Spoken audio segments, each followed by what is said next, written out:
Just by way of background, I'm a professional photographer. Have been for the last 30 years. I shoot wedding, advertising, fashion, corporate portraits, that kind of stuff. That's nothing to do with astrophotography. A mate of mine gave me a telescope 18 months ago, said, show your kids the moon, and I kind of got hooked. After about a year of struggling, I came to a couple of these meetings and met some good people who've steered me in a better direction. So in the last 6 months, I actually started getting a few pictures that are starting to work. I'll show you one of these today and kind of a bit of background behind it. So, has anyone shot this one before? The cone? Yeah. Cool. Right. So just so you know where it is, so turn right when you see Orion, and it's sort of just to the right of Lemon Juice Batteries. Normally people shout the other way around. Yeah, no. But yeah, that's not wrong. I had kids, and it looks more like a Christmas tree when you turn it this way. So, it's a reasonably bright object, so it's not dim as crazy. So you can get it in I don't know, close-ups or something. That's my gear. I buy all my gear secondhand. I really like the fact that astrophotographers look after their gear, and they usually only sell it when their wife's had enough of them or they are trading up. I've been lucky that I've made some good contacts, people trading up to much more expensive toys, so I've kind of bought their hand-me-downs, which have been in excellent condition. So that's a refractor with a guide scope on top, and that's your EQ6, which seems to be one of the most popular mounts out there. And that's the little camera I use, which is a one-shot CCD. I'll pass that around in case you haven't seen one of those before. So it's got the cooling unit and that kind of stuff. And the actual chip size on that's about half the size of 35mm frame. So, you see, is that a typical size for one of these ASV cameras? look, in ASV they make some very professional ones. They make much nicer, bigger ones. The actual camera, you mean? I mean the outside, yeah. No, that's typical for the smaller ones, I'd say. They're bigger than this. Yeah. Oh, yeah.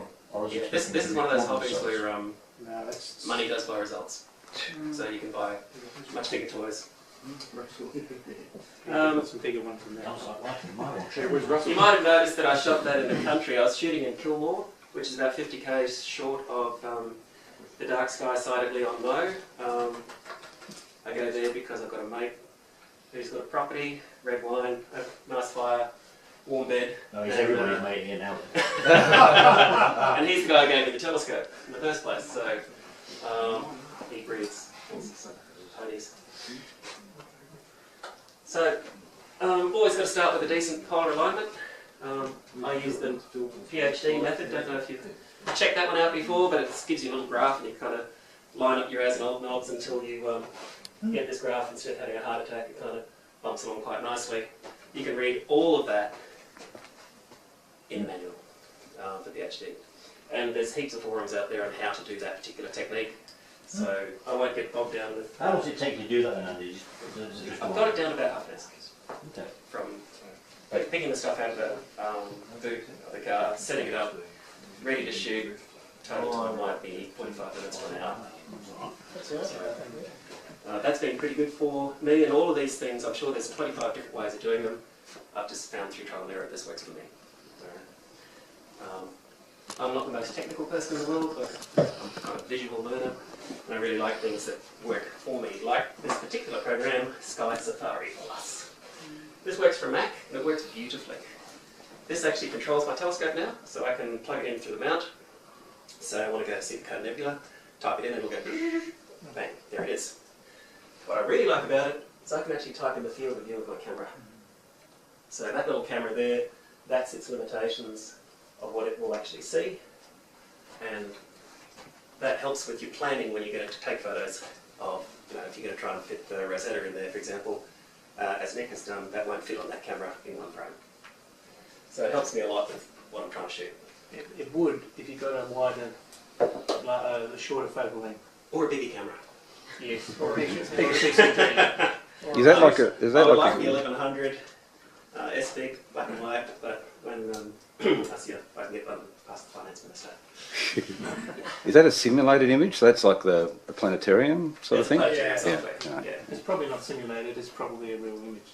Yeah. Just stretch This software is fantastic. This It's available for Windows as well. works really well. And you can get it on the iPhone as well. Sorry? If you want to. I'm not sure about that. iPhone, iPad, It'll drive your telescope just as Windows? I think it's also a Windows version of that. No, it's No, not. it's can't suppose. I don't think so. Does PhD run on the Mac? PhD runs on the Mac, yeah. Look, I'm a Mac guy, I'm sorry I shouldn't introduce Yeah, that's that. fine. I've got that. But look, there's a world of software out there for PC, less of the Macs. Okay. For the capture software, I use something called Nebulosity, which is put out by the same people that put out PhD, so they kind of talk nicely to each other.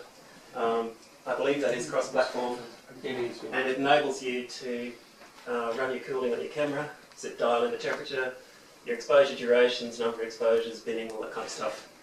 It's really cool. Works very, very well. And so I did a test shot. So I've got it all set up and ready to go. And of course, one of the things that you learn very easily when you do this stuff is there's nothing more frustrating than taking 20 pictures of the thing and you've got half it out of the frame.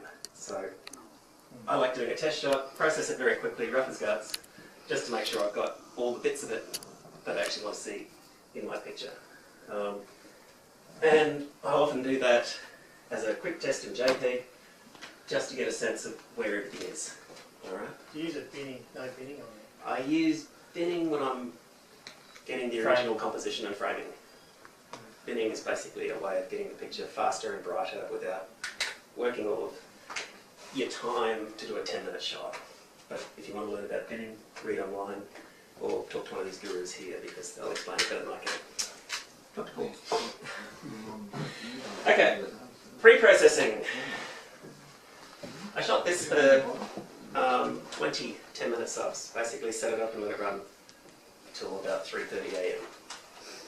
When I dragged myself out of bed and changed targets and found something else to shoot. Nebulosity allows you to apply your darks and your flats. Again, you probably know what they are. It allows you to demosaic and square because I'm shooting an RGB camera. It allows you to then normalize your images and then align and combine them such as you would with some of those other programs that are out there like Deep Sky Stacker. Background offset is a very handy one if you do imaging from the suburbs because it helps take out some of the light pollution. It enables you to sharpen your image a little bit. You can run some noise reduction through it and then save that picture as a TIFF. You have also the option of running Photoshop-like tweaks to your image, but Nebulosity is not Photoshop. Which brings us to Photoshop. Okay. This saw Phil's presentation recently. Those of you who weren't here, you missed a good one. Alright. I haven't slept since. My photography of astro pictures has gone up leaps and bounds just from attending a few of these meetings, and Phil's one was light bulb stuff. So in short, I use a few different programs that I get from my professional life and apply them to astrophotography. I'm not sponsored by Nick, but I like this software. This particular one is Efex Pro. It's essentially like shooting a black and white picture. And what happens if you shoot a black and white picture through a filter?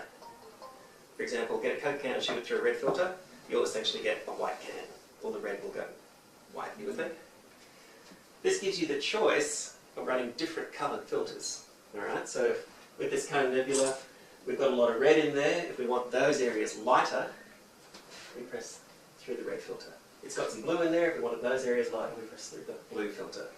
This is basically doing some things in Photoshop that you've probably all seen, using your channel mixes and curves and levels, but it's doing it in a nice visual way. It's easy, you can see it, and you can see what it does. Are you with me on this so far? So now we've got a little layer.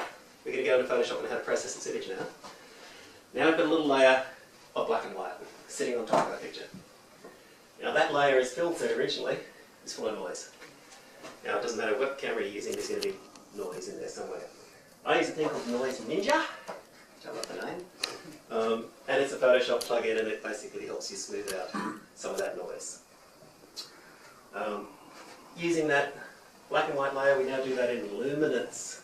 Please, if this is technical, ask questions, alright? And I'll show you the layer pyramid in a moment. But we then run adjustment layers through that, put our original layer on top, turn that into colour. So now we've got a little sandwich. We've got a black and white picture on the bottom and a colour picture on the top. Alright? Blending ideas. The black and white pictures in luminance and the colour pictures in colour. As in blend mode colour. You with me?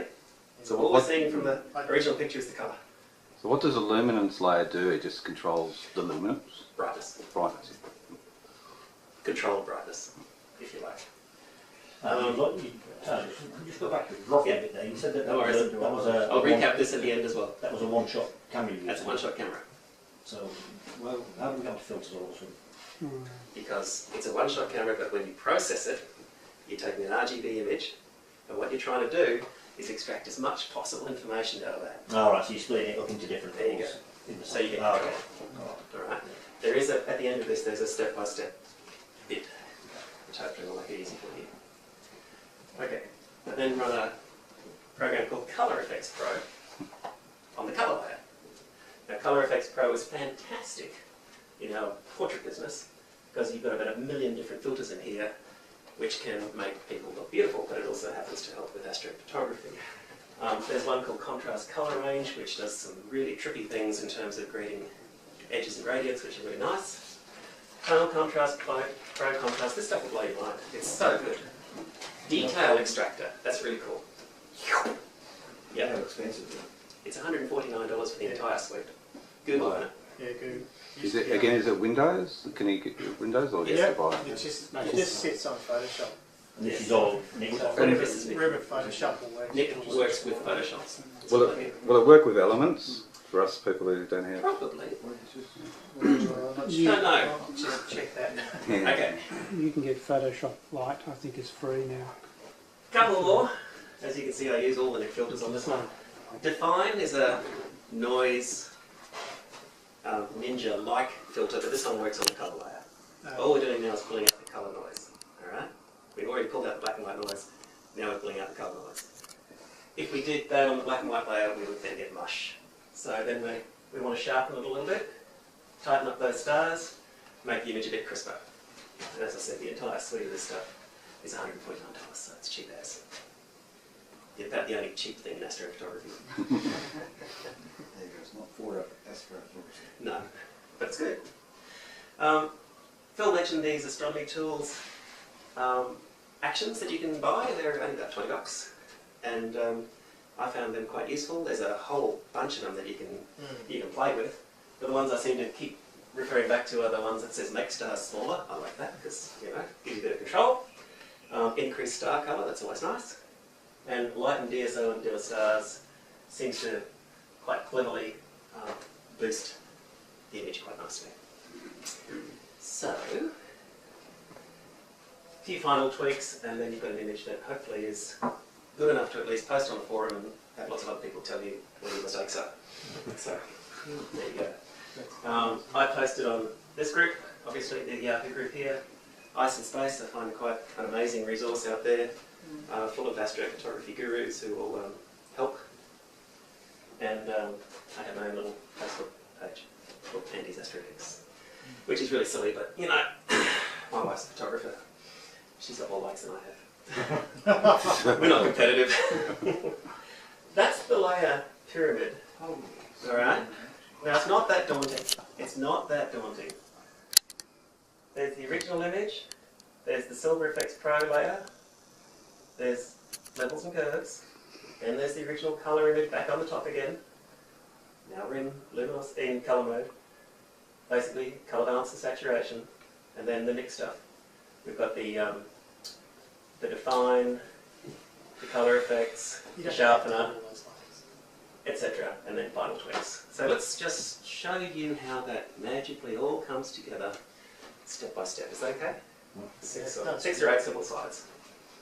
So here's your first one, there's your stacked image. Doesn't look like much. In fact, it can be quite disheartening when you put that together and you think, is that it? Okay. Yeah. I mean, seriously, just on the side though, how many times have you done all this, gone on it all night, and then realised somehow you bumped the thing, and you got nothing? I must admit, when I tried Cone Nebula, that's what I got. And I think There you go. it probably was better than I thought. Maybe. There's probably more in there. It was actually. Alright, look at this. This is your Silver Efex Pro. Look at that luminosity. See that? That's one step. Alright? That original thing. Yeah. That's not layers and curves in Photoshop. That is Silver Efex Pro, which is doing us something like levels and curves in Photoshop, but it does it visually. On visual, makes it easy for me. But you can see how much is in there, and you can pull out more if you're brave enough. Go back again just so people can see. So before, after. So you're asking what it does? It makes it brighter. But you've honed in on the red or whatever Yeah, colour. I've honed in on the areas that I want to be brighter, because they're the ones that are of interest, I think, to me. Yeah. That's If I good. wanted to get this bit brighter, which is the blue bit, as I did in my original process of this 8-video video, you can always go back and do it again. Okay, so now we put our colour layer back on top. So you can see there's not much colour there, is there? See, it's all kind of washed out. So we're going to have to boost that up. So a very simple hue saturation over the top of that. Alright, that's all we've done. Just put a bit of hue and saturation on it. So the original colour is there, but we're just not really seeing it until we bring it up. Because normally with the loom is sort of dominating too much. Exactly. And washing the colours out. Yeah. I think that's what happened with my Rosetta, was kind of too pinky. Here's an example. Take a sheet of red cellophane, shine a torch through it. The red cellophane will look light red. Shine a thumping great car headlight through it, you may not see much colour at all. Does that make sense? So that was... Okay. Oh, so you did use hue and saturation. Yeah. Okay. Now this is your Colour Efex Pros coming over the top. These are the ones that I've used. Detailed extractor contrast, colour range and tonal contrast. You can see how that picture, if we just go back, is now starting to look like something. Alright? Okay. At that point, we want to pull out the noise, so we run the sharpener and the define through it.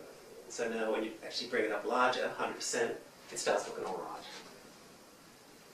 And finally, 2 last steps. There's your Astro Tools. Watch what happens to the red. See how it really pops? That's on the light and DSO and dimmer stars. It's a pretty cute little action.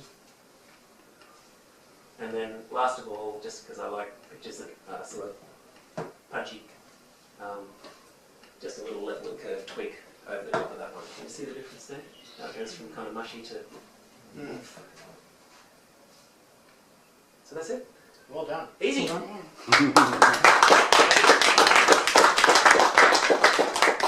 And thank you for listening. Like I said, I've only really been doing this for 6 months, so We'll see how we go. It's not quite 6 months.